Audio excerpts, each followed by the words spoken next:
My parents said they could only love one daughter at once. Our family abandoned us when my mom had cancer. It was the best thing that ever happened to us. When mom was diagnosed, I called every relative with money begging for help with treatment costs. My uncle with his Mercedes collection said we should have planned better. My aunt with the beach house said it wasn't her responsibility. My grandfather, who owned half the commercial real estate downtown, hung up when I started crying. They'd spent years bragging about their money and now they wouldn't even show up. I posted on our neighborhood Facebook page about needing rides to the hospital, and within an hour, our elderly neighbor was at our door with a casserole and a driving schedule she'd already organized. She didn't even know us beyond waving hello. The next morning, 3 strangers showed up to deep clean our house so mom wouldn't get infections. Our landlord reduced our rent without us asking. The lunch lady at my little brother's school started packing extra food for him to bring home. None of these people had money, but they showed up every single day while my rich relatives posted vacation photos from Italy.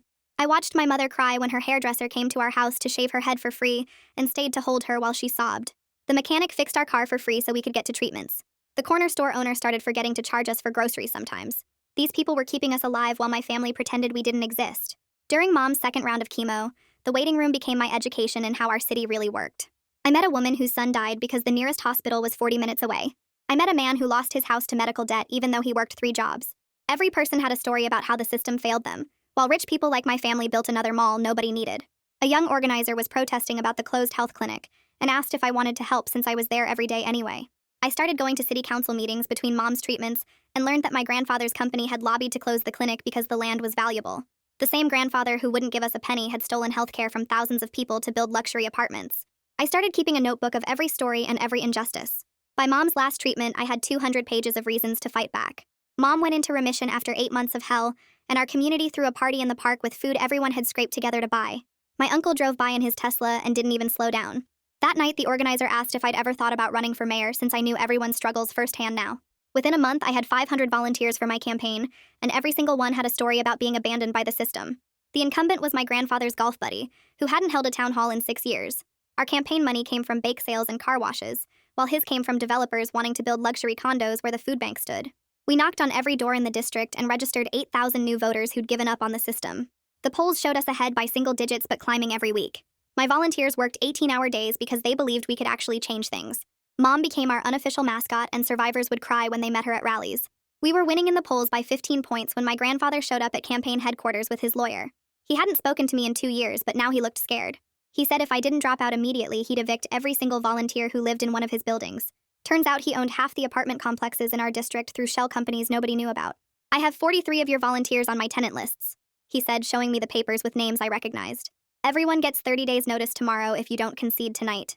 I told him that was illegal, but his lawyer laughed and said good luck proving retaliation when they'd all missed rent payments during medical emergencies. My volunteers didn't know their slumlord was my grandfather, and finding out would destroy the campaign anyway. He gave me until midnight to decide. I had 3 hours to choose between victory and keeping 43 families in their homes.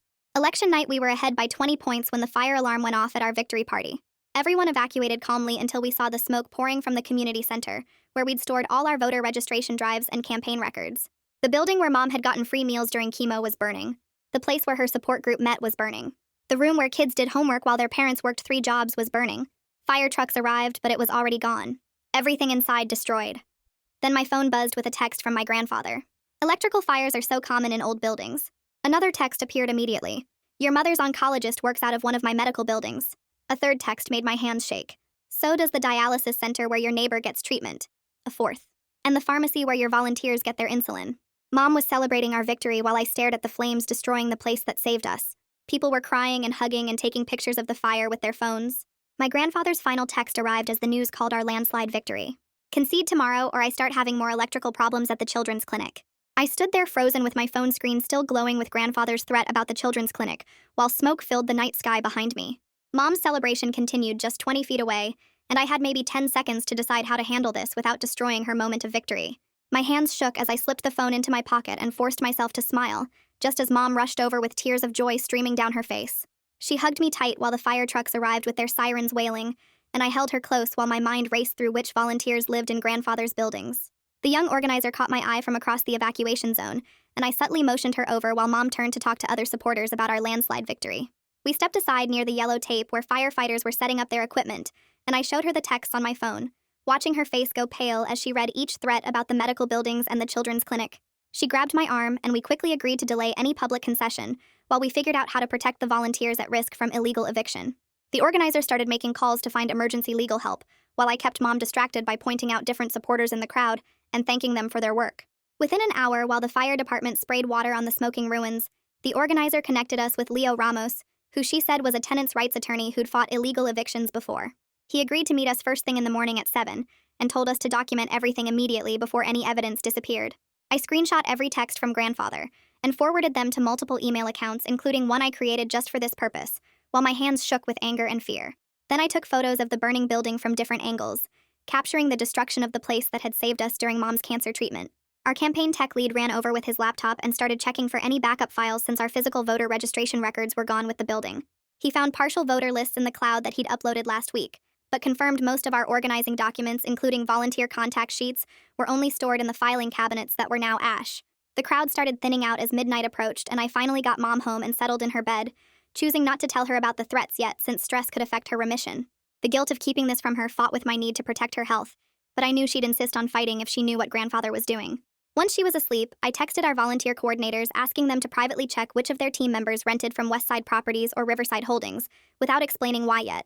Within an hour, I had 43 names, including Estella Brooks, who'd led our biggest canvassing effort and knocked on over 2,000 doors herself. Midnight came and went without any public statement from me about conceding, deliberately missing Grandfather's deadline while I sat at my kitchen table staring at the list of families he could destroy. The organizer texted that she was already coordinating with volunteers to prepare for possible eviction notices and had lawyers ready to file emergency injunctions in the morning. My phone stayed silent after midnight, which somehow felt worse than getting another threat, because now I didn't know what Grandfather would do next. I spent the rest of the night going through our remaining campaign files on various computers and phones, trying to piece together what we'd lost in the fire. The tech lead sent me what he could recover, but it was maybe 20% of what we'd built over months of organizing.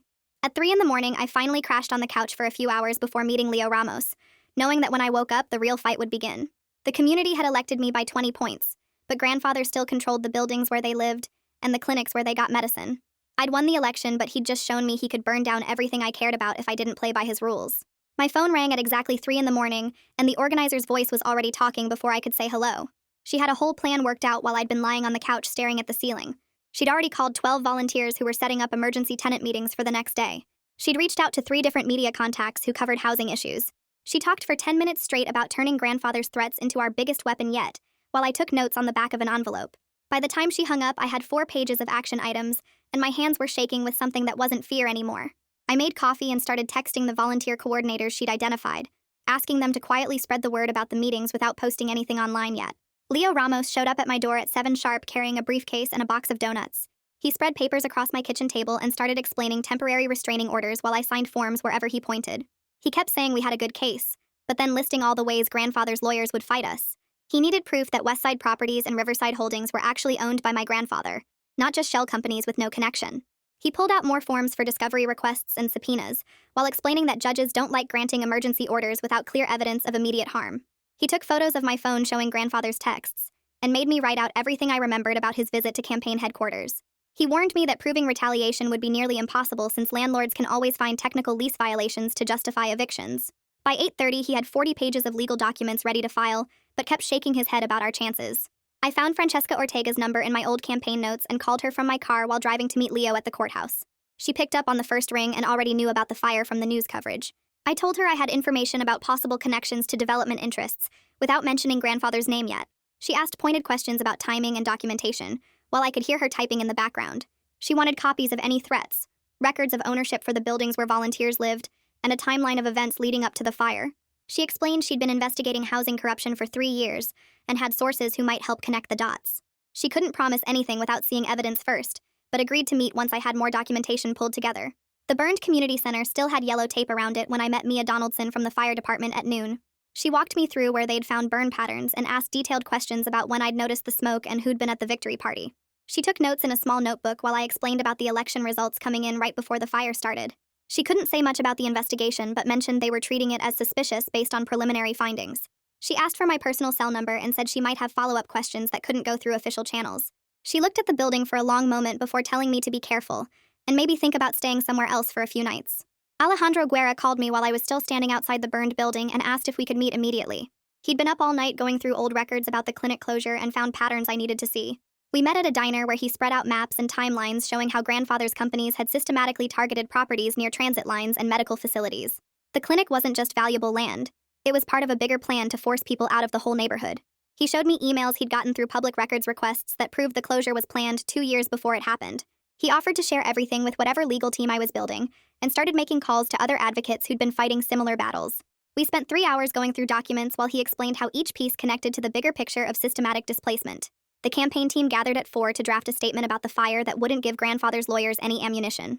We went through 12 drafts, carefully removing any suggestion of arson or connection to the threats.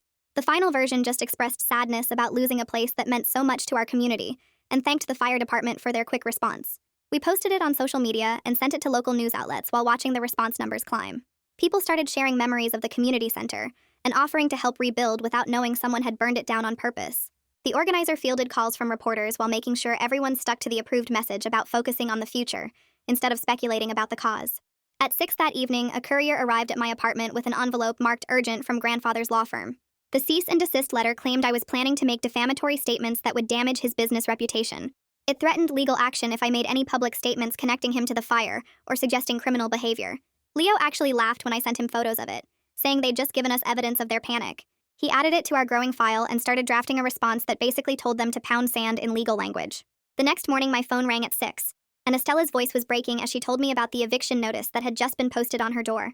30 days to get out for lease violations they claimed happened months ago, but were only being addressed now.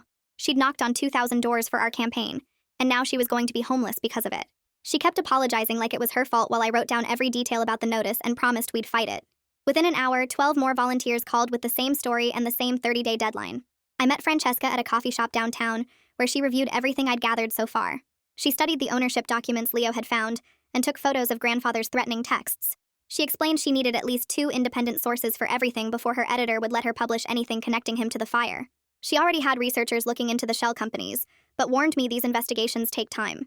She asked about other volunteers who might talk on the record and started building a database of everyone affected by the evictions. She promised to protect sources, but said the story would be stronger if some people went public with their experiences. That afternoon, my phone buzzed with a text from Mia saying they'd found traces of accelerant at multiple points in the building, but needed more testing before making it official. She warned me to start varying my daily routes and maybe avoid being alone in isolated places. She couldn't say more through text, but suggested we meet in person soon to discuss what they were finding. 3 days later, Alejandro called me while I was sorting through what was left of our campaign files, and said he knew someone at the state attorney general's office who might help with the housing stuff. Cassandra Lovell worked in their housing discrimination unit, and Alejandro had already sent her the basic information about the eviction threats. I drove to the state building that afternoon and found her office on the 4th floor where she had boxes of case files stacked everywhere. She listened to everything about the 43 volunteers facing eviction, and took notes on a yellow legal pad, while asking specific questions about dates and names. She explained that state intervention in local housing disputes needed proof of a pattern across multiple counties, and suggested I start looking for similar problems in other cities where grandfather owned property. She gave me her direct phone number and said to call if we found more evidence, but warned me these cases usually took months or years to build. On the drive back to campaign headquarters, our tech lead called in a panic because he'd just discovered that half our donor records were destroyed in the fire, which meant we couldn't prove where our campaign money came from. He was at his computer trying to rebuild what he could from bank statements and old emails, but tons of small cash donations from bake sales and car washes had no paper trail now. The incumbents' people would definitely use this against us if they challenged the election results since we couldn't prove our funding was legitimate. I told him to keep working and document everything he could recover while I figured out what to do next. That night, while helping him go through bank records, we noticed something weird in our campaign email account, showing 12 failed login attempts from IP addresses we didn't recognize. Someone had been trying to break into our accounts for the past 3 days using different passwords each time. We immediately changed all our passwords and turned on 2-factor authentication for everything, while wondering what else grandfather might be trying to access. The tech lead installed new security software and started checking all our other accounts for suspicious activity. 2 days later, Mom had her follow-up appointment at the cancer center, and there was no way to move it without risking her health. The cancer center was in one of grandfather's medical buildings, and walking through those doors made me feel sick knowing he controlled everything inside. I went with her and sat in the waiting room looking at all the other patients who didn't know their landlord owned this place too. The nurse called Mom back for her blood work and scans while I stayed in the lobby watching people come and go through the automatic doors. Every doctor here paid rent to grandfather's company and could lose their office space if they crossed him. Mom came out an hour later with good news about her blood counts, but I couldn't even celebrate properly knowing we were in his building. We walked to the parking garage in silence, and I kept looking over my shoulder expecting to see his security guards or lawyers waiting for us. That same afternoon, Estella called a meeting at the library for all the volunteers facing eviction and 12 of them showed up ready to fight. They decided to form an emergency tenants council to share information and support each other through the eviction process.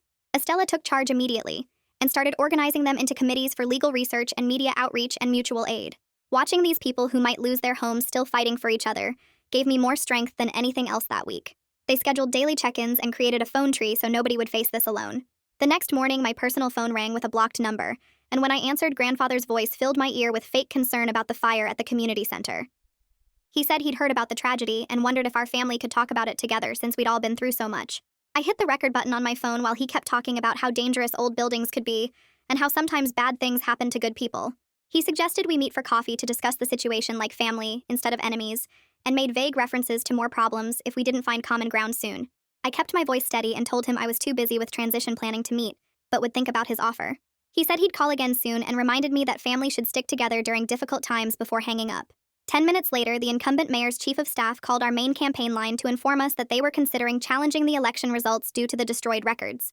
He said the lack of documentation raised questions about whether proper procedures were followed, and they had a duty to ensure election integrity. The organizer immediately started calling volunteers to gather sworn affidavits from every single voter we'd registered, while we still had people's memories fresh. We had 3 days to collect 8,000 statements before the certification deadline. Everyone dropped what they were doing to help track down voters and get their signatures on legal documents. That evening, I got an email from someone named Titus Aguirre, who said he worked at grandfather's company and had information about the health clinic closure. He was scared to meet anywhere near the office, but suggested a coffee shop across town where nobody from the company would see us. We set up a meeting for the next morning, and I asked Leo to come with me for safety and to witness whatever Titus wanted to share.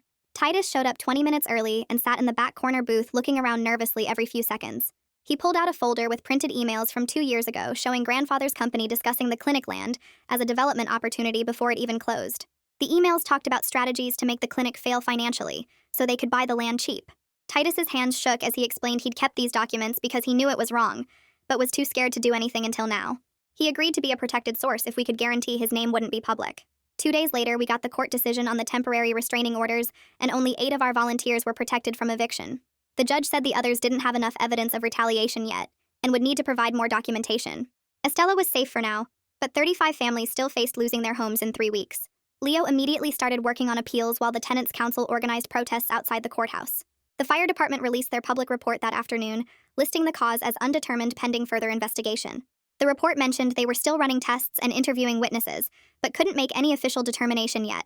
Mia texted me privately 10 minutes after the report went public saying they were building a strong case, but these things took time to do properly, and I needed to be patient while they gathered evidence that would hold up in court. The next morning, Cassandra Lovell from the State Attorney General's office called to schedule an intake interview for 3 days later. She explained right away that the AG needed proof of patterns affecting multiple counties, not just our city. I spent the rest of that day calling activists in nearby towns and discovered 5 other communities where clinics mysteriously closed before luxury developments appeared. Cassandra took notes during our 2-hour meeting, but kept repeating that documentation was everything. She gave me a list of specific records to gather and suggested I look for similar problems in other states too. Meanwhile, the community had already started raising money to rebuild the burned center. Within 48 hours, people donated $30,000 through car washes and bake sales and GoFundMe pages. The problem was we couldn't touch a single brick while the fire department still had it marked as a potential crime scene. That money just sat in a bank account while kids had nowhere to do homework after school. The seniors who used to get free lunches there now went hungry. The support groups that met in that building had to crowd into church basements. 3 nights after the fire, I noticed an unmarked sedan parked across from my apartment building. It sat there for 3 straight hours with someone inside just watching. I called the police and 2 officers showed up 20 minutes later. They took my report and walked over to check, but the driver had every right to the park on a public street.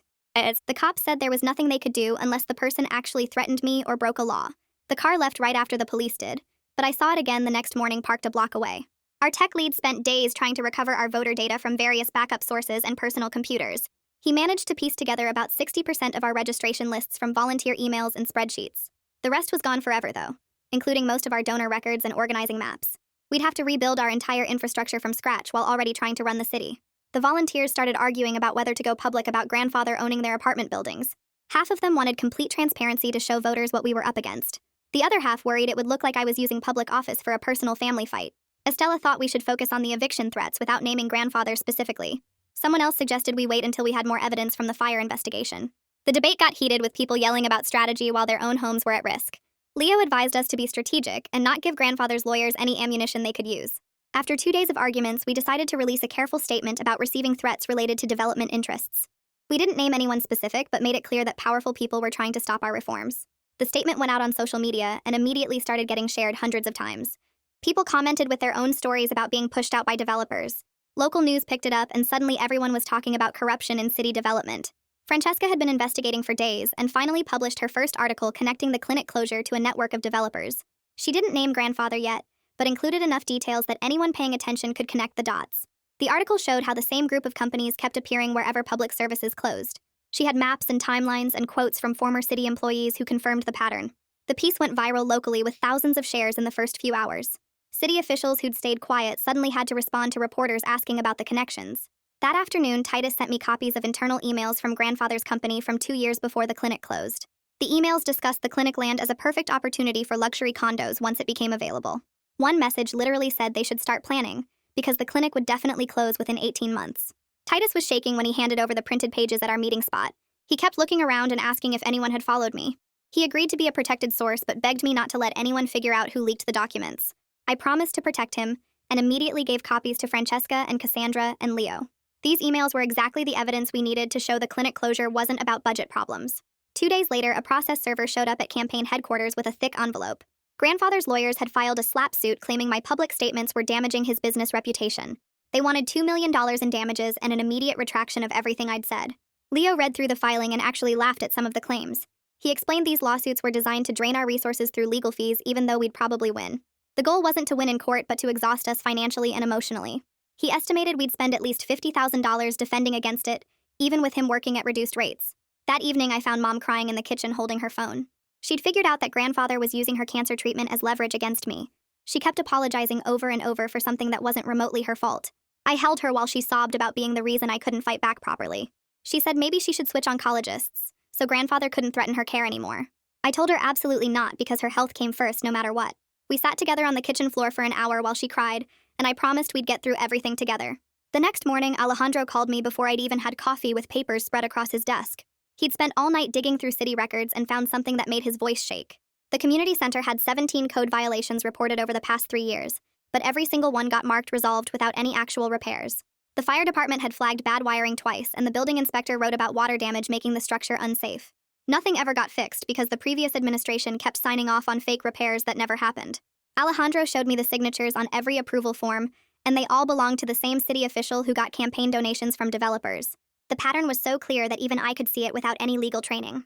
2 hours later, I sat across from the incumbent's chief of staff in his office that smelled like old leather and expensive cologne. He leaned back in his chair and actually smiled when I explained about the threats and the fire. He called it all political growing pains and said I'd understand better once I got some experience under my belt. He told me this was how things worked in the real world, and suggested I focus on moving forward instead of dwelling on the past. His dismissive tone made my hands clench under the desk, but I kept my face calm while he basically admitted they knew about the corruption all along. That afternoon, the Tenants' Council set up microphones outside City Hall for their press conference about the evictions. Estella stood at the podium with eviction papers in her shaking hands, while 30 other residents lined up behind her. She talked about working 3 jobs to pay rent, and still getting a notice because she'd helped my campaign. Her voice broke when she described her kids asking if they'd have to change schools again. One by one, the other tenants shared their stories while reporters took notes and cameras rolled. An elderly man showed medical bills that proved he'd never missed rent until the eviction notice arrived. A single mother held up photos of the mold in her apartment that the landlord never fixed, despite dozens of complaints. The crowd grew bigger as people walking by stopped to listen, and some started crying when they heard familiar struggles. Richard Gentry from the district attorney's office met me in a small conference room the next day with a recorder and thick notebook. He went through every text from grandfather word by word and asked me to explain the exact time each one arrived. He studied the screenshots I'd taken and compared them to phone records his office had already pulled. He asked detailed questions about who else saw the texts, and whether I'd told anyone about the threats before the fire. His methodical approach gave me hope that someone was finally taking this seriously, even though he warned me these cases moved slowly. He wrote down every name I mentioned and asked for contact information for witnesses who could verify the timeline. 3 days later, grandfather's lawyer showed up at campaign headquarters with a settlement offer printed on expensive paper. He slid it across the table to Leo, who started reading with his eyebrows climbing higher with each page. The deal said all evictions would stop immediately if I agreed to approve 6 specific development projects once I took office. The projects included tearing down the old library for condos and converting the food bank into retail space. Leo actually laughed out loud when he got to the part about giving grandfather's company exclusive rights to all city construction contracts. The lawyer sat there with a straight face like this was a normal business proposal instead of straight-up corruption. Leo pushed the papers back and told him we'd need time to consider such a generous offer while trying not to smile. That same week, the incumbent called an emergency city council session to push through a new ordinance about condemning old buildings. The ordinance would let the city declare any building over 40 years old as unsafe without proper inspection. It gave developers the right to buy condemned properties at below market prices with just 30 days' notice. We realized he was trying to lock in grandfather's whole agenda before leaving office in 2 weeks. The council members who supported us tried to delay the vote, but the incumbent's allies had the majority. They passed it 8-5 while residents shouted from the gallery about their homes being stolen. I watched from the back row feeling sick as they basically legalized the theft of half our district. 2 mornings later, Mom came into my room holding her phone with tears running down her face. Someone had leaked her entire medical history to a gossip blog that posted every detail about her cancer treatment. The blog had copies of her chemotherapy schedule, and even photos from her medical files showing her weight loss. They'd published our bank statements from when we couldn't afford her medications and screenshots of my desperate messages begging relatives for help. Mom sat on my bed trying to smile while saying it didn't matter what people thought, but I saw her hands shaking. She kept apologizing for becoming a burden on the campaign, even though none of this was her fault. The blog post got thousands of shares in hours with comments calling us grifters and liars. The court hearing about restraining orders came the next week, and the judge extended protection for most volunteers. But 5 families, including an elderly couple with health problems, still faced eviction in 7 days.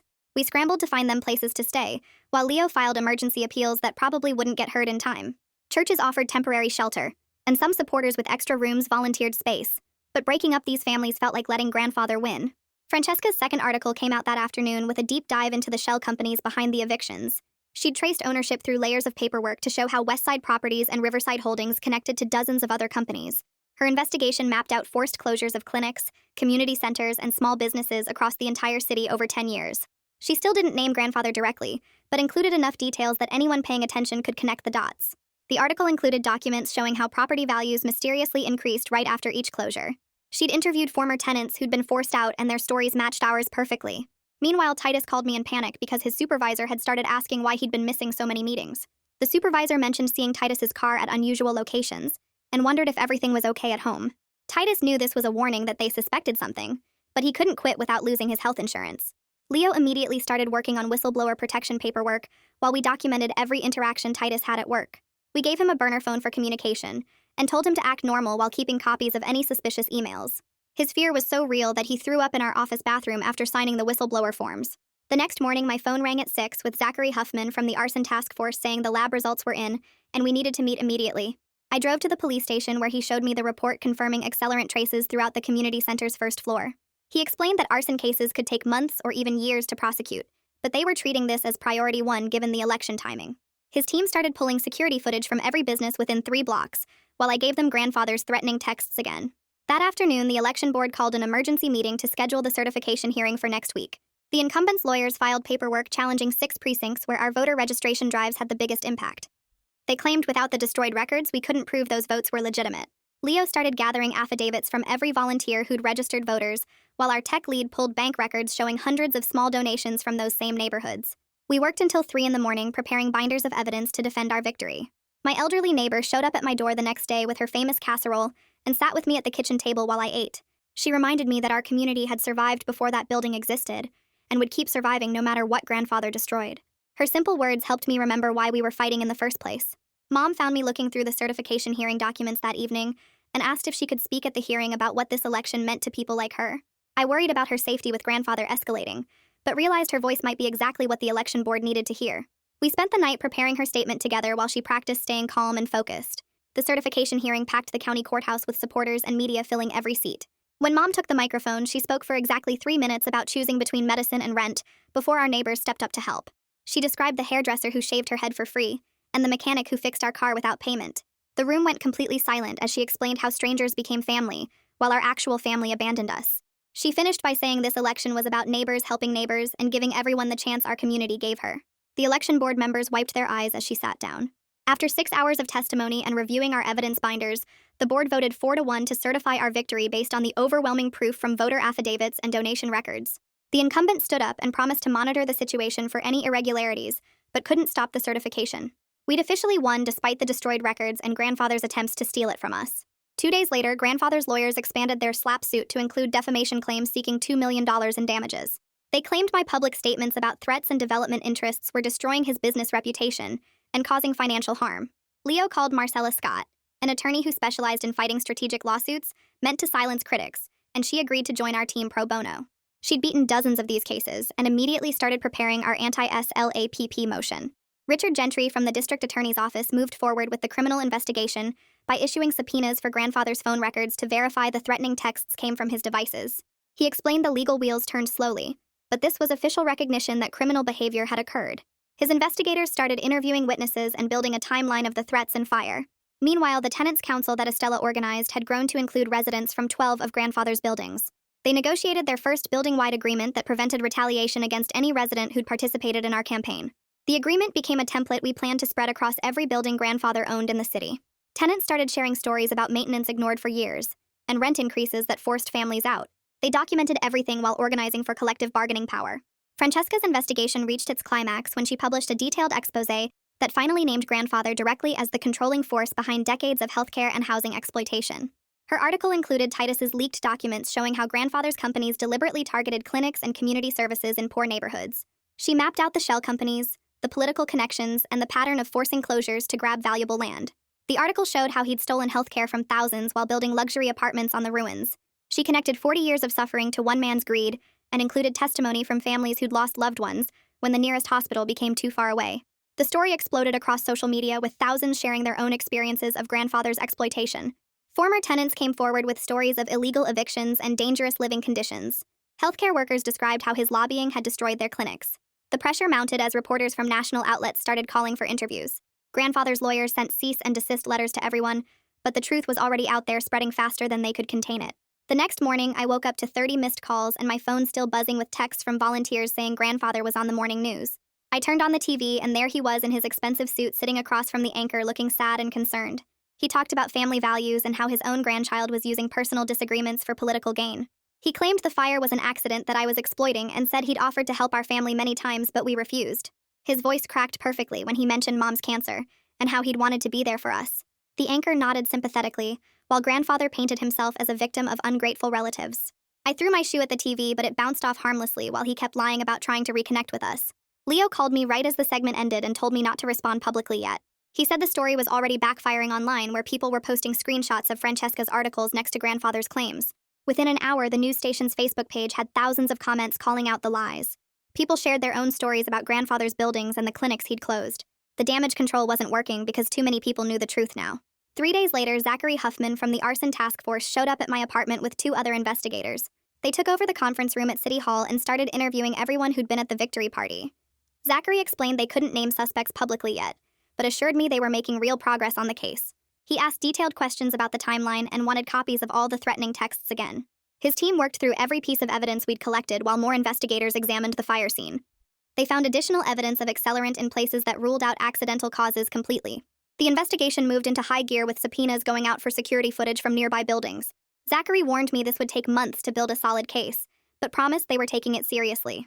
Meanwhile, Marcella Scott spent hours with me drafting an ethics policy that would keep everything above board. She explained that I'd have to recuse myself from any city decisions involving grandfather's properties or companies. It felt wrong to step aside when his buildings were hurting people, but she said it was the only way to stay legitimate. We wrote out specific procedures for how the deputy mayor would handle those issues instead. The policy covered everything from zoning decisions to code enforcement so nobody could claim I was using my office for revenge. It took 3 drafts before Marcella was satisfied that we'd covered every possible conflict of interest. The policy went public the same day Richard Gentry got our protective order approved by the court. The order specifically prevented any mass evictions while the criminal investigation continued, which meant 43 families could stay in their homes. Richard had argued brilliantly that the threatened evictions were connected to the election and potential witness tampering.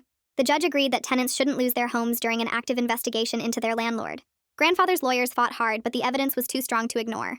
The protective order would last at least 6 months with possible extensions depending on how the investigation went. 2 weeks later, the court finally ruled on the defamation suit and dismissed most of grandfather's claims against us. The judge wrote that political speech was protected, and grandfather hadn't proven actual malice in our statements. Some procedural issues remained that would drag on for months, but Marcella called it a huge victory. She explained that grandfather would have to pay our legal fees since he'd lost the main claims. The remaining issues were just paperwork that his lawyers would use to save face. We'd won the legal battle even if the war wasn't over yet. That same week, Titus got suspended from his job at grandfather's company for what they called performance issues. He'd worked there 8 years with perfect reviews until he became our source for the investigation. The suspension letter cited vague problems with his attitude and dedication to the company mission. Within hours of the news spreading, our community rallied to support him completely. People started dropping off groceries at his apartment and someone set up a fund to cover his rent. 3 local businesses immediately offered him jobs, including a better position at a nonprofit focused on housing justice. Titus took the nonprofit job and became even more committed to exposing grandfather's corruption. His suspension backfired completely and gave him freedom to speak more openly about what he'd witnessed. A month before my swearing-in, grandfather showed up in the City Hall parking lot when I was leaving a transition meeting. He stood by my car in his expensive coat, looking older than I'd ever seen him. He demanded I stop the circus and think about what this was doing to the family name. His voice stayed calm, but his hands shook as he talked about our family's reputation being destroyed. I looked at him standing there in his $1,000 shoes and remembered Mom crying during chemo. I told him the family ended the day he hung up on me when I called crying for help. Then I walked past him to my car without looking back while he stood there alone in the empty parking lot. The swearing-in ceremony happened at Jefferson Elementary instead of City Hall because we wanted it accessible to everyone. Hundreds of supporters filled the gymnasium, including every single person who'd helped during Mom's cancer. Our elderly neighbor sat in the front row with her casserole dish because she'd insisted on bringing food. The hairdresser who'd shaved Mom's head stood with the mechanics who'd fixed our car for free. The lunch lady brought my little brother's whole class to watch the ceremony. Even the corner store owner closed his shop for an hour to be there with us. The ceremony stayed simple and focused on service instead of celebration or fancy speeches. After taking the oath, my very first act as mayor was signing the executive order creating the Emergency Housing Stabilization Task Force. Estella Brooks would lead it along with other tenants who'd faced eviction threats during the campaign. The task force had real power to investigate retaliation and recommend immediate interventions to protect renters. We gave them a budget and staff to actually make changes instead of just writing reports. They started work immediately reviewing every eviction filed in the past year for patterns of retaliation.